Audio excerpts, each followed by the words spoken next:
বাবু কিছু দেন। আরে অটুকু বয়সে তুই ভিক্ষে করছিস, তোর বাপ নাই? না নাই, মরে গেছে।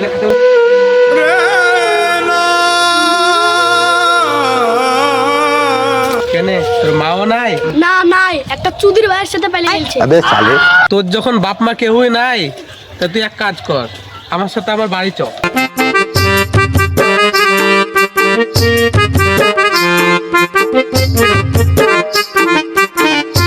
হ্যালো মনুজা, কই দেখো কাকে নিয়ে এসছি।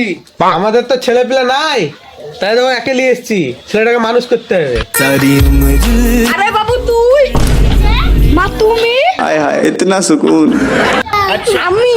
ও তাহলে তুমি এই চুদির ভাইয়ের সাথে পালিয়ে এসছো?